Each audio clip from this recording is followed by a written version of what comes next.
नमस्कार दोस्तों, आप सभी का हमारे YouTube चैनल पर स्वागत है।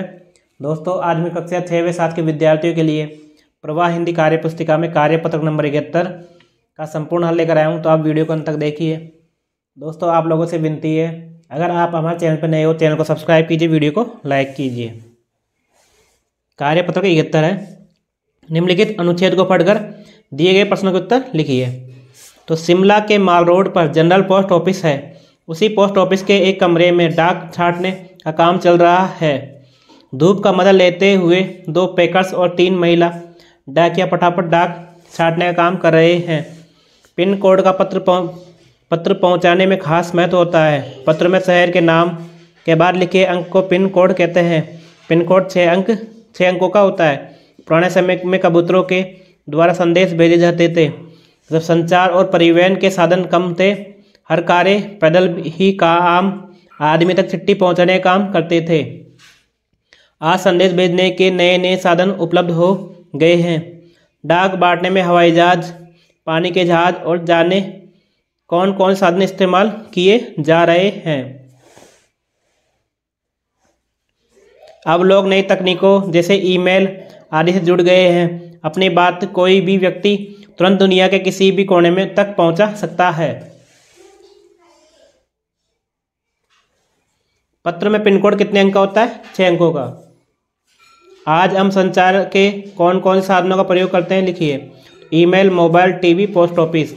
दिए गए शब्दों के अर्थ लिखिए। छांटना का होता है अलग करना। गुनगुनी का होता है अलगी गरम।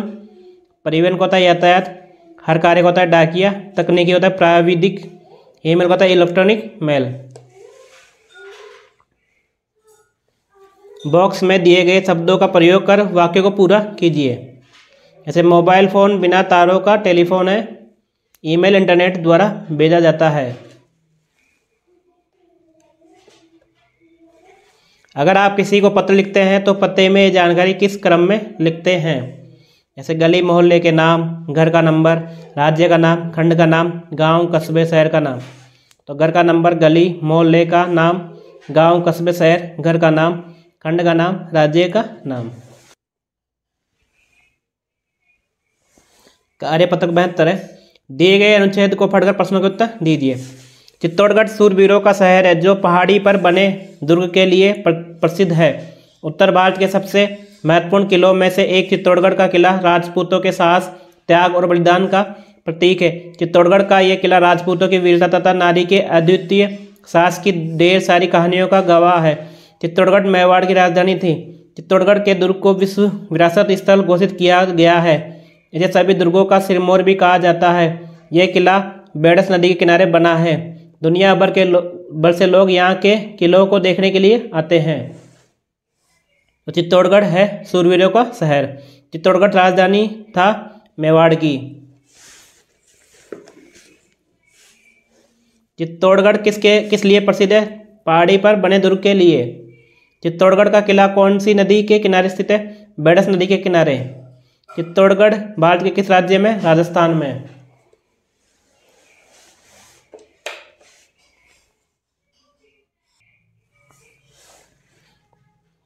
क्वेश्चन 6 है। अर्थ लिखकर वाक्य बनाइए। साहस, वीरता, हमारे देशभक्तों के साहस के कारण देश आज़ाद हुआ। बलिदान, देश को आज़ादी दिलाने में बहुत से वीरों ने बलिदान दिया। शूरवीर, महाराणा प्रताप एक शूरवीर शासक थे। विश्व, भारतीय क्रिकेट टीम ने विश्व कप जीतकर देश का नाम रोशन किया। चित्तौड़गढ़ का किला किसका प्रतीक है? चित्तौड़गढ़ का किला राजपूतों के साहस, त्याग और बलिदान का प्रतीक है। दिए गए शब्दों के समानार्थी शब्द लिखिए। तो साहस का हिम्मत, अद्वितीय का अनोखा, सिरमौर का सिर का ताज। कार्यपत्रक 73 है। दिए गए संवाद को पढ़कर प्रश्नों के उत्तर दीजिए। पवन, दिवाली पर तुम्हारी कितनी छुट्टियां हैं? समीर, हमारी 1 सप्ताह की छुट्टियां हैं। पवन, तब तो बड़ा मजा आएगा तुम्हें। समीर, इस बार मैं खूब पटाखे खरीदूंगा। पवन, मैं बिल्कुल पटाखे नहीं चलाऊंगा। समीर, पर क्यों? पवन, पटाखों से प्रदूषण फैलता है। समीर, पटाखों के बिना दिवाली का मजा ही क्या? पवन, पटाखों से निकलने वाला धुआं हमारे स्वास्थ्य का नुकसान पहुंचाता है। समीर, वैसे मेरे दादाजी को भी पटाखे पसंद नहीं, पटाखों से सांस और आँख की बीमारियां बढ़ जाती है। पवन, जब तू सब जानता है तो। समीर, ठीक है, मैं भी इस साल पटाखे नहीं चलाऊंगा। तो प्रदूषण क्या है? पर्यावरण के घटक वायु, जल, मिट्टी आदि का अवांछित पदार्थों से दूषित होना, जिससे सजीवों पर विपरीत प्रभाव पड़े, वह प्रदूषण होता है। कौन कौन से प्रदूषण से हम और हमारी धरती प्रभावित हो रही है? तो वायु प्रदूषण, जल प्रदूषण, भूमि प्रदूषण से हम और हमारी धरती प्रभावित हो रही है। हम प्रदूषण को कैसे रोक सकते हैं? तो अवांछित या हानिकारक पदार्थों को इस्तेमाल नहीं करके प्रदूषण को रोक सकते हैं।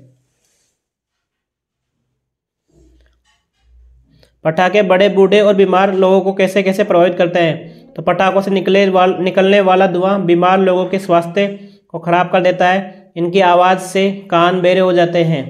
आप सब दिवाली कैसे मनाते हैं? तो हम दिवाली पर नए कपड़े पहनते हैं, पटाखे जलाते हैं।